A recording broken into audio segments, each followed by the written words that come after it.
For 24 months, my father sent $600 every month from the desert. But my husband gambled it all away. When I finally discovered the truth, I froze our accounts and took him to court.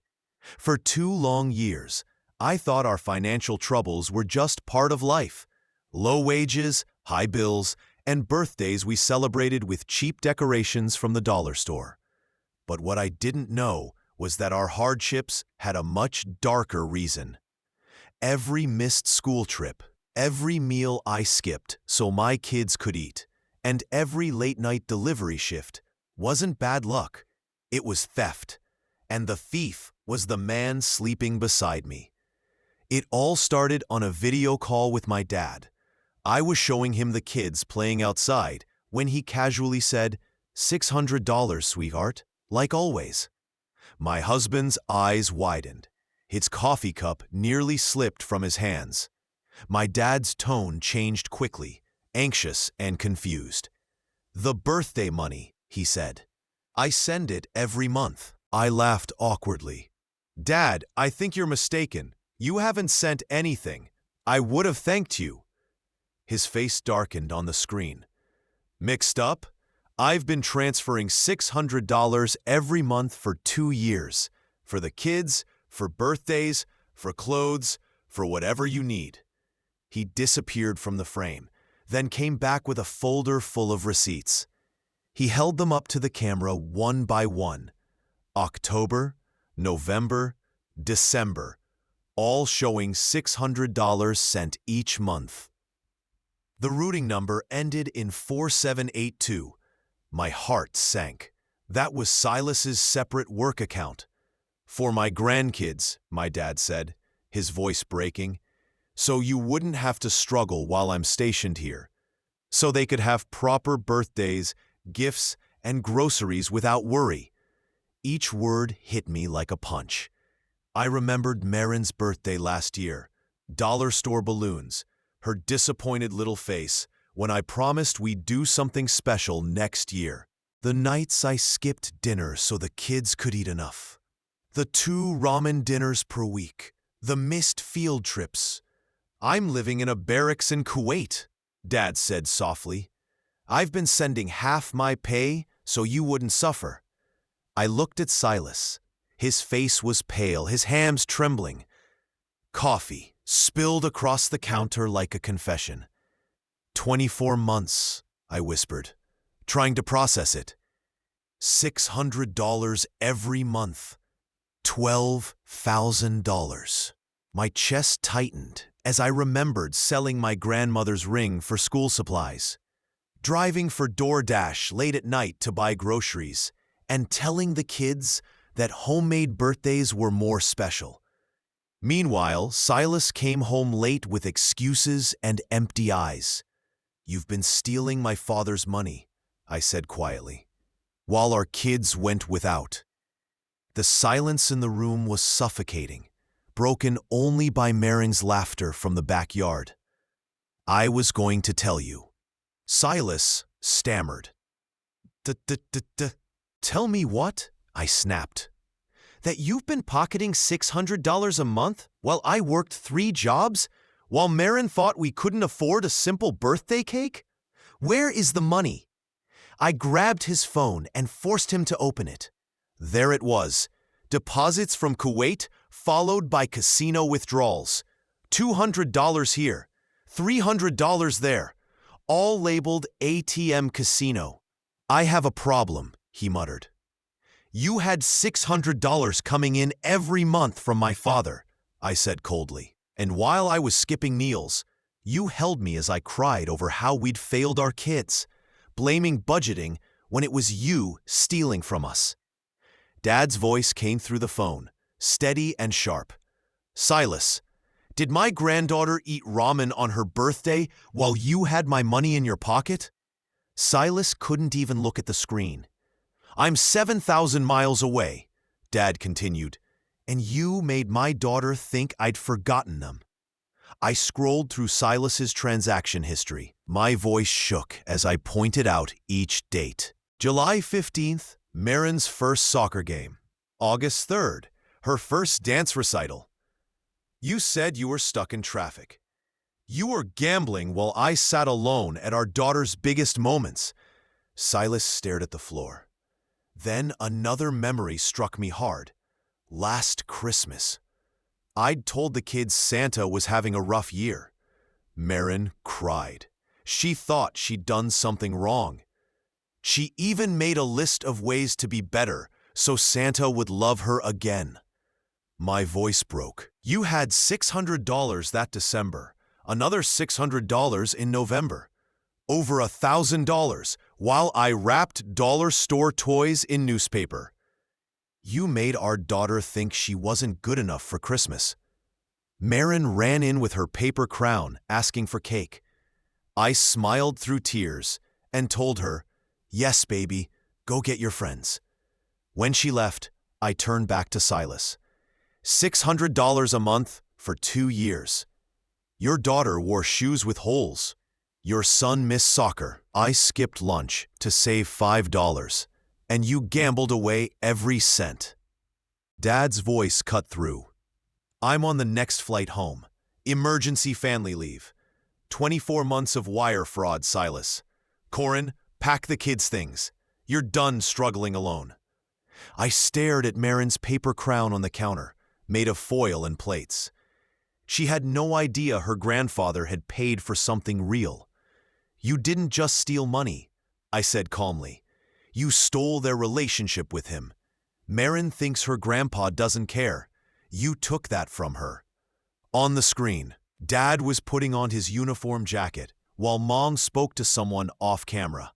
I heard her say forensic accountant. 18 hours, Dad said.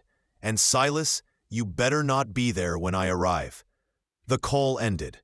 Silas's expression changed, dangerous, unreadable. He steps toward me, fists clenched.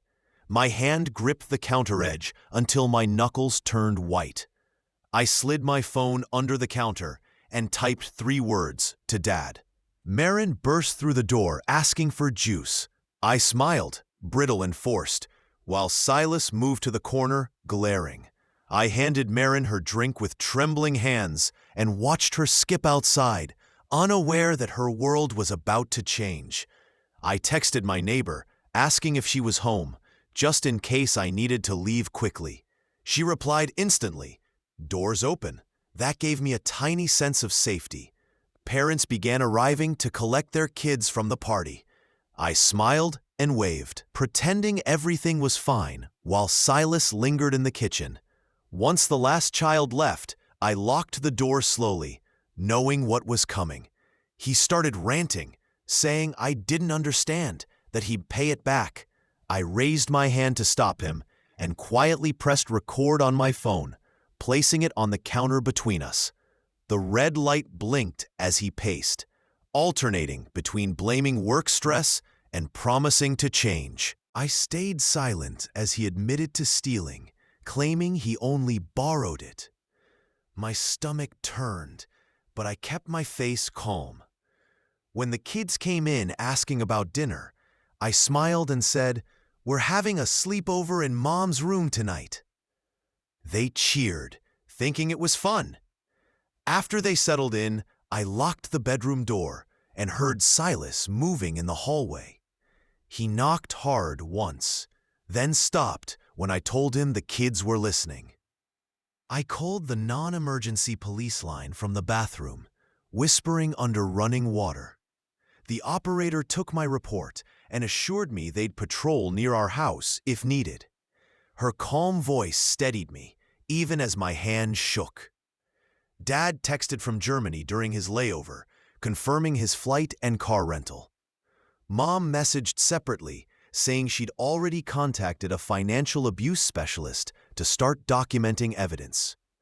I barely slept. Every hour, I checked the locks and watched my kids breathe peacefully. Around 3 a.m., I heard Silas in the garage. I recorded the time and sound.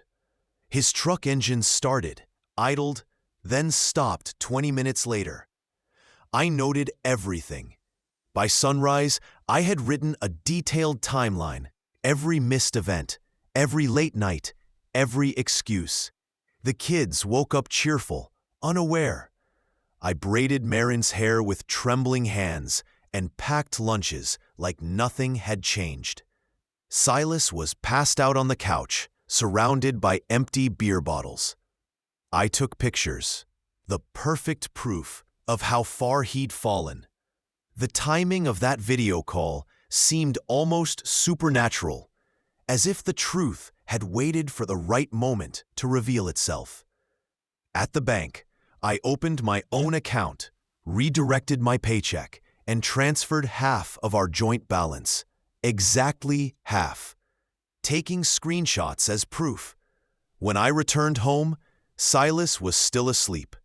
I gathered important documents, birth certificates, social security cards, insurance papers, and found his hidden bank statements behind old tax files. The casino withdrawals went back 3 years, not 2. The amounts had grown steadily. I photographed everything and locked it in my car. Then my phone buzzed. Fraud alerts. Silas was withdrawing cash downtown. I called the bank, but he'd already taken $400. I froze the account immediately and saved screenshots. Later, I went to the school office and updated their system. Only I was allowed to pick up the children. Marin's teacher told me she'd been distracted in class, asking if things were okay at home. I reassured her that the kids were safe. That night, Silas's messages came one after another. First apologies, then anger, then threats. "You're overreacting. You'll regret this. I'll take the kids." I screenshotted everything. I contacted legal aid and met with attorney Rose Donnelly the next morning. She began preparing a protective order immediately. "You're doing everything right," she said. "This pattern is classic. Theft, gambling, flats." That afternoon, I wrote every detail I could remember. Every birthday missed, every night I went hungry, every lie about overtime. My hand cramped, but it felt like reclaiming my life. When Silas found out I'd frozen the account, he accused me of financial abuse. 20 minutes later, I got an alert. He'd taken a $2,000 cash advance from our credit card. Again, from a casino ATM. That brought his total theft to $14,000. Dad called during the kids' bath time, his voice tired but steady. He and Mom were organizing everything: flights, accountants, paperwork. They were both in full defense mode, ready to rebuild what Silas had broken. At 2:15 the next afternoon, the doorbell rang. There stood my dad, dusty, exhausted, but fierce. I nearly collapsed as the kids ran into his arms. Silas peeked from the hallway and vanished when Dad saw him. Dad sent the kids to play outside, then sat at the kitchen table, laying out receipts, transfers, and emails. October 15th, Dad said, $600 while Marin wore shoes with holes.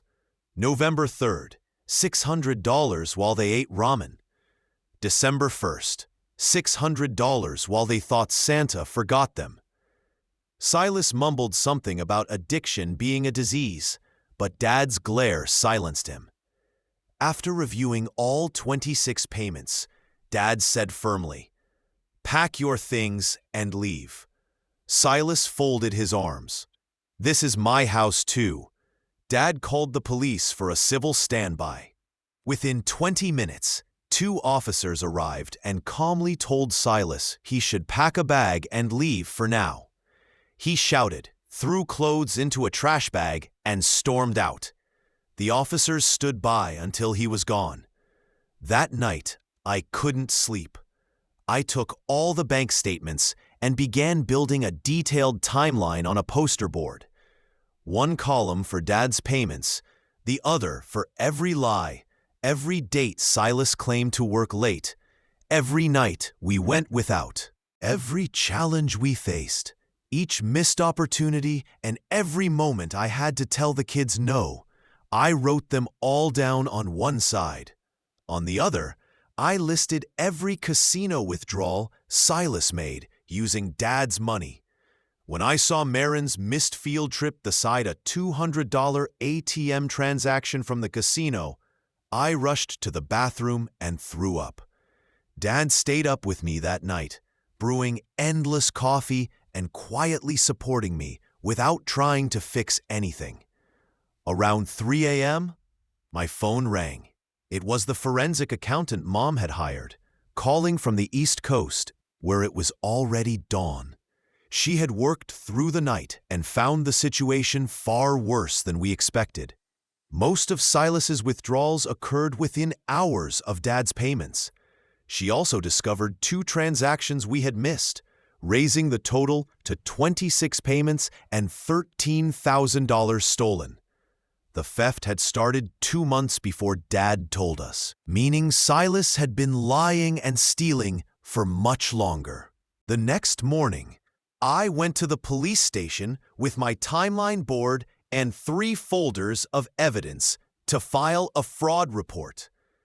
Detective Dorian Vera reviewed my statement carefully, asking detailed questions about dates and amounts. He gave me a case number and explained that investigations like this take time. 2 days later, he called again, explaining that while charges were possible, the prosecutor would have to prove intent to deceive, which could be difficult since Silas and I were married. He advised me to focus on family court first for my own safety and the children's protection, and to use the criminal case later if needed. It wasn't what I wanted to hear, but I respected his honesty. That afternoon, I contacted the school and scheduled an appointment for Marin with Genevieve Duval, a counselor experienced in helping children process family trauma. She had an opening the next day and explained she used age-appropriate methods to help kids express emotions. I didn't tell Marin the reason, just that she'd talked to a nice lady at school who helps children share their feelings. The next morning, I took Marin to the counselor's office and waited anxiously outside, my stomach in knots. After 45 minutes, Genevieve came out holding a picture Marin had drawn of her, with a big X over her body and the word bad. She explained that Marin had internalized the blame for everything, believing she was the reason Santa didn't come and Daddy wasn't home. Genevieve taught me simple ways to comfort her without burdening her with adult issues, using phrases like, "Mommy and Daddy's problems are never your fault. You are loved no matter what." Silas's timing with the ATM withdrawal, right when fraud alerts triggered, seemed too perfect. Was he monitoring the account? His rapid shift from guilt to anger to threats in less than an hour felt rehearsed. That night, as the kids slept, Silas texted saying he'd go to rehab and therapy if I withdrew the legal actions and let him come home. The manipulation was obvious, using recovery as a bargaining tool instead of taking real responsibility. I forwarded the text to Rose at Legal Aid. She quickly replied that this was common behavior from someone trying to avoid consequences and warned me not to engage directly.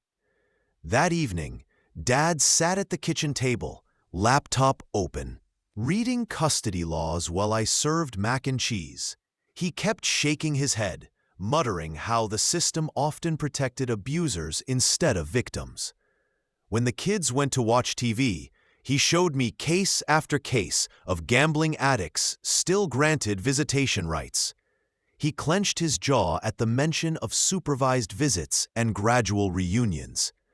I knew he wanted Silas completely gone, but courts rarely revoke parental rights unless things are extreme. We spent hours going over safety plans, saving emergency contacts, and rehearsing what to do if Silas showed up. Dad installed a recording app on my phone and showed me how to document everything. The next morning, Rose called to say she'd filed for temporary sole custody and exclusive use of the house. She sent me 20 pages of forms to review before next week's hearing, covering finances, housing, and Silas's actions. While filling out the section on domestic issues, I realized how many red flags I'd ignored over the years. Rose explained that even after everything, Silas would likely still have visitation.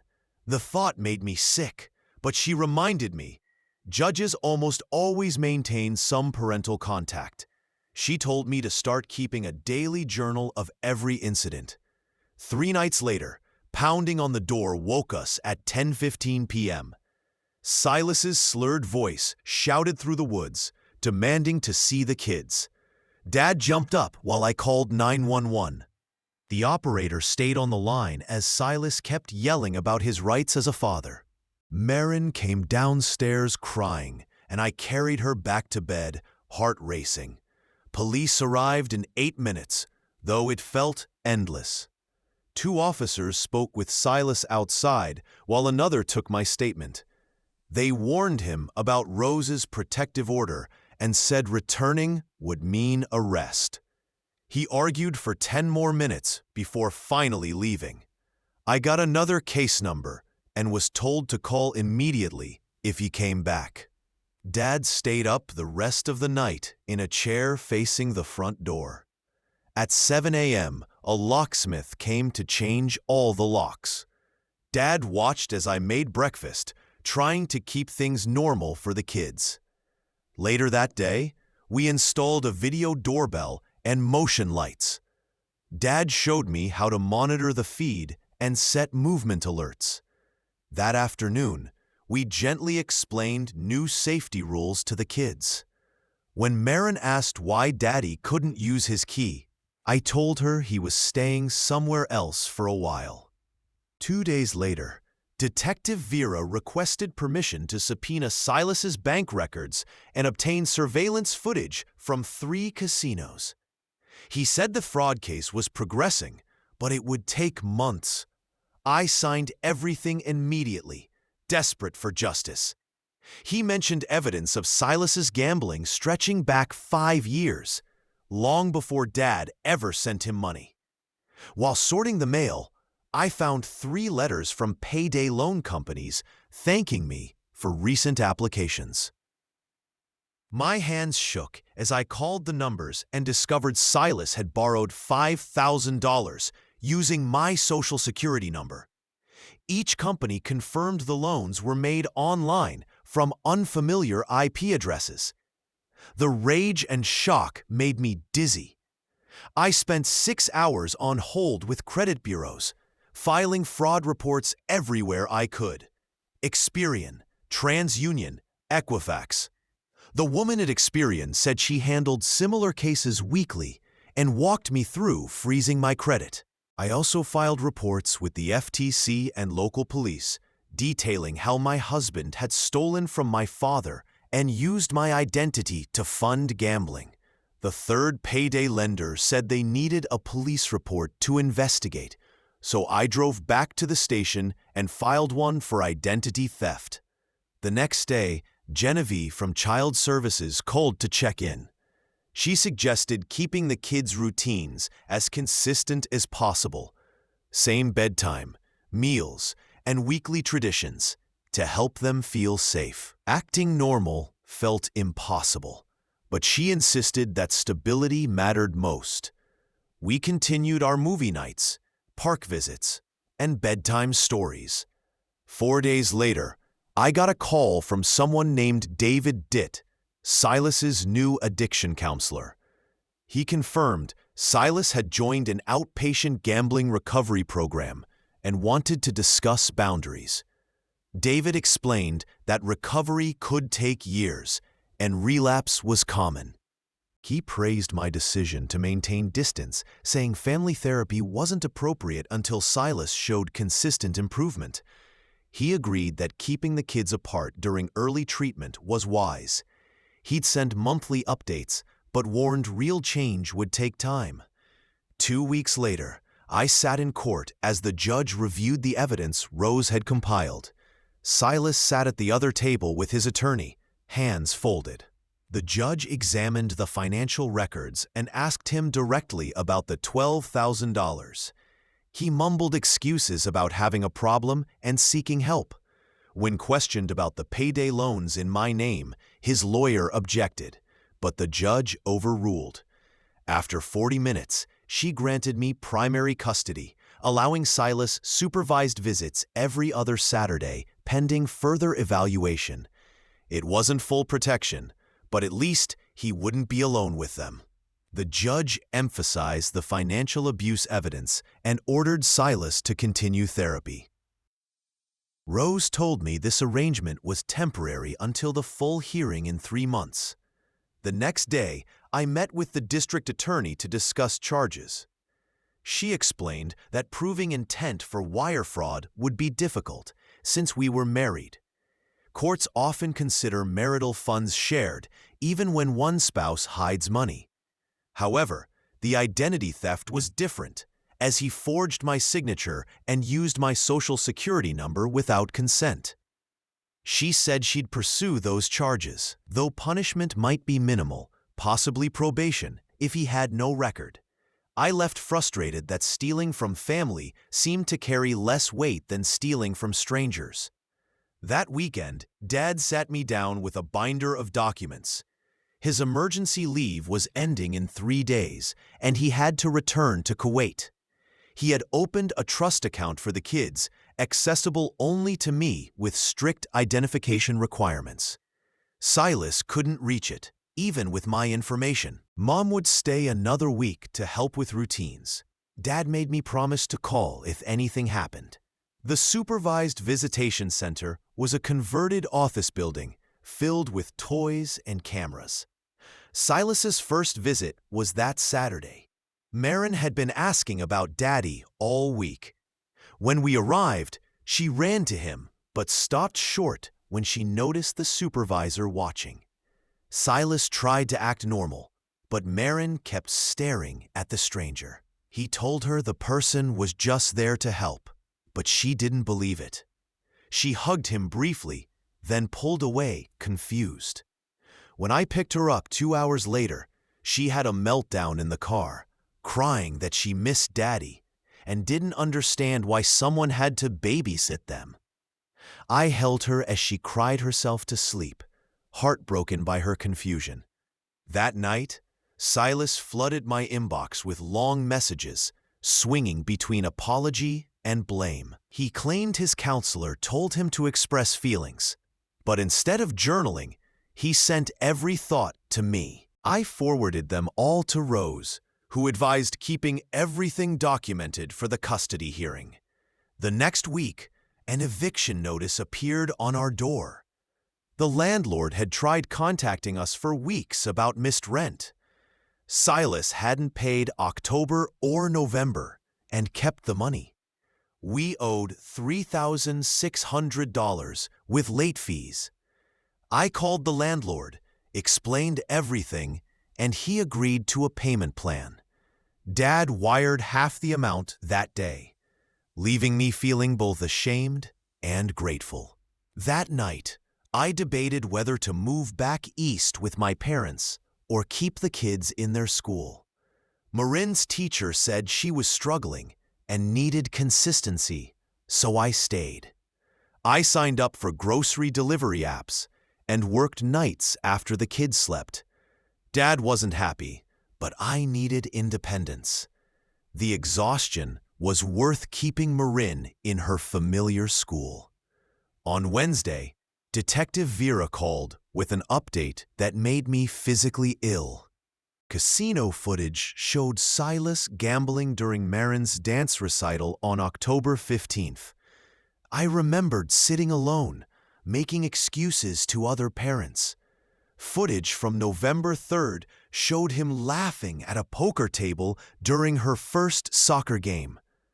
Seeing him enjoy himself while I held back tears broke something in me I didn't know could still break. A week later, David called again with bad news. Silas had missed 2 recovery meetings and minimized his addiction in others. Staff said he was distracted during visits, always checking his phone and leaving early. David believed Silas still wasn't committed to recovery. Saturday morning at Marin's soccer practice, another parent grabbed my arm and pointed to Silas standing by the fence. My protective order banned him from being within 500 feet of the kids.